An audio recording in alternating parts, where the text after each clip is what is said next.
Big news today, or the last 12 hours, is Nuno sacked. Big Ange in. Is Ange in now? Ange is in. Ange Postecoglou Ornstein to be confirmed as the Nottingham Forest head coach imminently. Yeah, I mean, look, I don't think anybody is massively surprised by that. I mean, look, I think they've even got the replacement wrong. Ange, end of the day, mate, at least I can start doing my bloody interview, like that again, but honestly, Ange has defeat all over his face. Like, I'm sorry, he's got a defeatist face, and his style of football isn't going to work. It's so extreme from what they were doing to what they are doing. You'd go from Nuno to Jose. That's the obvious thing to do. I like Ange's brand of football, but look at how many games they lost last year. Look at the disruption that's going to cause in the dressing room. I think it's a bloody nightmare for them, honestly. And I don't think it's going to go that well down in the draft. I actually think they had a really good chance with the way that they played on Nuno of winning the Europa League. I think it would have been a Forest Villa final. And I think they've messed that up. I think they had a good chance of being in the top sort of 8 again. And I think they've messed that up. So I'm not surprised by it, but this is what happens when you have an ownership that, is erratic and impatient. And it's not a surprise. I think we're all expecting it, but I don't see Ange Postecoglou. I'd like to see him do well. I like him as a coach, but I don't see it working out. I have to admit I'm very biased. I know Nuno. He was along with Jossa, which I spoke about in the summer after his very, very sad passing. Nuno was my second client ever in the private bank, and he helped me. He helped me very much in my career. So I'm always very upfront about the fact I'm biased towards Nuno. I think this is absolutely horrendous. Horrendous. Their styles of play. I always judge an ownership. Yes, how they invest and how they talk and the money. And the money it's really funny because you get a lot of fans. And I know you're kind of in this ballpark a little bit, Mark. But a lot of fans do this. I don't care about the money. I'm not an accountant. But yet when their owner is pumping in hundreds of millions, they go, fucking love my owner. Well, you care about the money now. And that's what Forest fans do. Love our owner, pumps money in, fights a good fight, done Spurs over. They love all of that. I'm judging him based on the fact that how are you going from a style of football that Nuno is continued? So Nuno came in and just took over from what the previous managers were doing and took it to the next level because he's a pragmatist at heart. He can absorb pressure, get you on the counter attack and kill you. I know Ange did that in the Europa League. In fairness, he did. But 22 defeats in the Premier League because that's not how he plays week in, week out.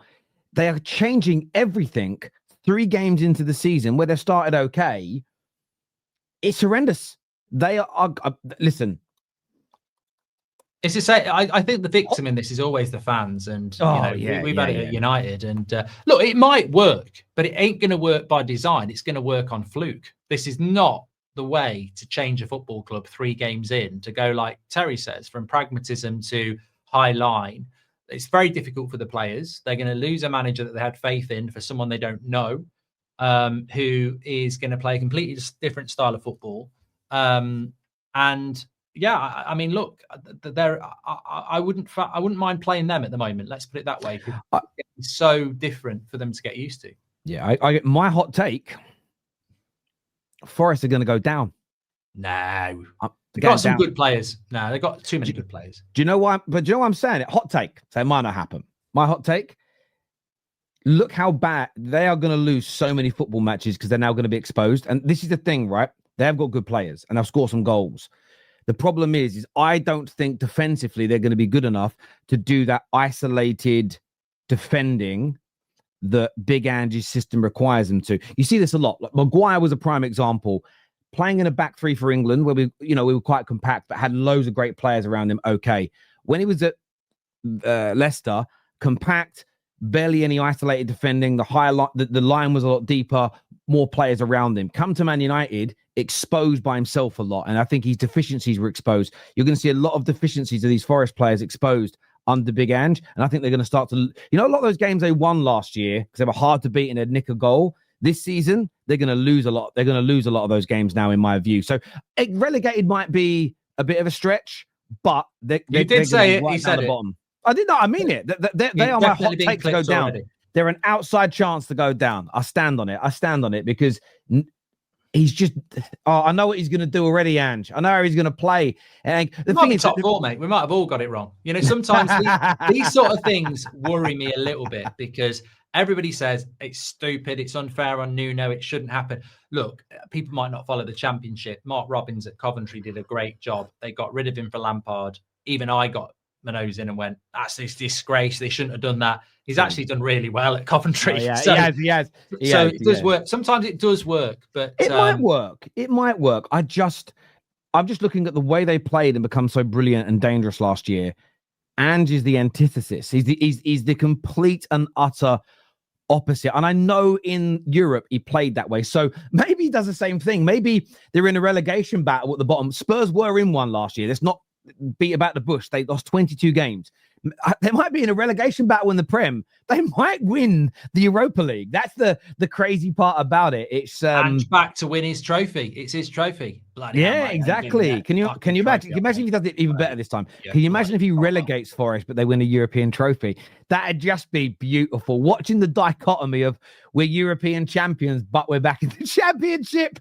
It would be a thing of beauty. Simon Jordan said it's Nuno's fault that he is sacked. He said he did something stupid. Yeah, Nuno was always a dead man walking, of course, when he did that interview. You can't undermine an owner, even if you feel like you should. But Nuno walks out of that in quite a good position, really. He gets the payoff. He did a very good job there. He took them into Europe, so he'll get another job.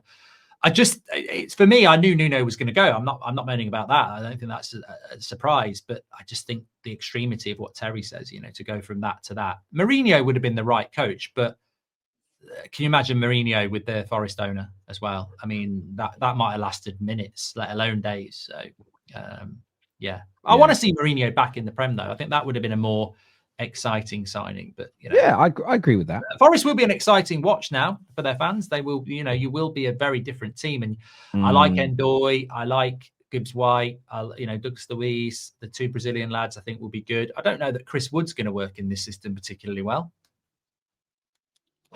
No, I agree. It will be entertaining, but I hope they lose a lot of games. I don't like how they behaved recently. It's rubbed me up the wrong way, but that's just my opinion. Moving on from Forest, let's play a clip here. This is Martin Keown talking about, we've got a poll running on that as well, by the way. 72% say no, Nuno deserved more time. 72% of the poll in favor saying Nuno is wrong to sack him is massive. This is Martin Keown talking about the criticism of Arsenal from United legend Peter Schmeichel. Let's take a listen. It's sometimes these ex-players. Peter Schmeichel has said that Arsenal brings something ugly to the Premier League. I think that's deranged in what he's talking about. Was it ugly when they changed the back pass rule in 92 because it was him that was one of the advocates of that? Everyone kept passing it back to him. That was ugly as well. But look, Arsenal, I think, they're a long way down the line to being successful. We're going to compare clubs, Manchester United. Look, maybe I'm rising to the bait, but I think Arsenal look good right now. It's not lucky Arsenal anymore, by the way, with all these injuries, but that will clear up. But they have now got a squad to go the distance. Was it deranged? Is Keown right? Is it right to call Schmeichel deranged for saying that Arsenal brings something ugly to the Premier League? I definitely think that Keown's rising to the bait. I mean, if he was a fish, you wouldn't even need to put bait on it. He'd just jump into your bloody net, wouldn't he? He is just he must be, whoever does shows with him must love it because you can just wind him up on anything. Look, I imagine I haven't seen what Schmeichel said, so I don't really know. I presume this is to do with their, Stoke tactics, which I just think I don't agree with this anyway. I file this in the childish stuff. It's like the people when Onana left and they were like dancing and stuff like that. I just think that there's a place for that, and some people really like it, but I think it's really low level analysis of football. I don't think Arsenal play like Stoke.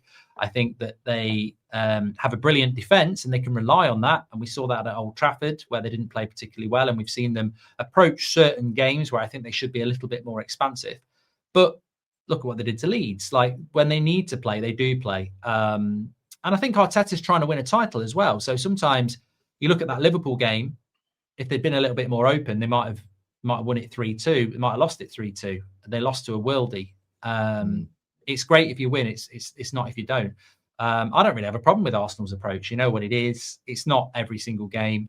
So I think if Schmeichel has said that Arsenal bring something ugly to the Premier League, occasionally they do. In the big games, they definitely approach it in a tighter way. But when they open up, they're a really good team to watch. And you can't open up all the time. They haven't won a bloody trophy in years. So I think there is this reliance on their defence in certain situations, definitely, which can be a little bit dull to watch. They're very good from set pieces. But I also think I think they're going to win the league. I think they're a very balanced team. I didn't like I love Schmeichel. I don't like the criticism. And people will always jump on, oh, you're defending Arsenal, doing it for clicks. It's not about Arsenal. It's about the fact that, look, I think the players could have taken some more risks when they had the ball in the final third. The only thing I really criticize Arteta for is that I think Eze, Dalman, and Odegaard should have come on slightly earlier in the game. And I know people are saying it's third game in the season, you can go for broke and be open and expansive and attack when you're away from home. But I just think the more I think about that, I think that's flawed analysis. Over the last couple of weeks, I've sat there and thought, that's never really happened in the Premier League early in the season where teams play each other. And yes, they lost because of a worldy free kick. I just think the analysis around Arsenal, everything's always an absolute extremity. We saw it on 2 weeks ago. We did the show. 1 week, Gyökeres didn't score against United. They're saying he won't score goals in the league. He's a flat track bully. He's rubbish. The week later, he scores a really good brace. Well, one really good goal on a penalty. He gets a brace, and it's why are the fans doing the celebration? It kind of just moves from one thing to the other. It's either they're not good enough, and when they are good enough, it's everyone calm down, celebration police come out. And as much as like a rival, I enjoy a bit of banter towards clubs, I just feel it's gone a little bit too far now. And Schmeichel saying that, talking about it like they've been saying ugly to football. Schmeichel, listen, you're a United legend. We won a lot of important games, or we got some very good results playing what you would now call an ugly brand of football under Fergie. Hard to beat, tight at the back, playing not to lose, nicking wins late in games, and we were lauded for it. I can't now attack another team for trying it. Now, delivering it and trying it are two different things, but I can't have a go at a team for doing something which I love my club doing, that I hold Fergie in such great esteem for doing. I think it's hypocritical for any Man United fan to look at how they play and go, that's anti-football. That means you're condemning Fergie's style of football. I can't do that personally. So it's more about me protecting Fergie than it is anything else. I find it a little ugly. On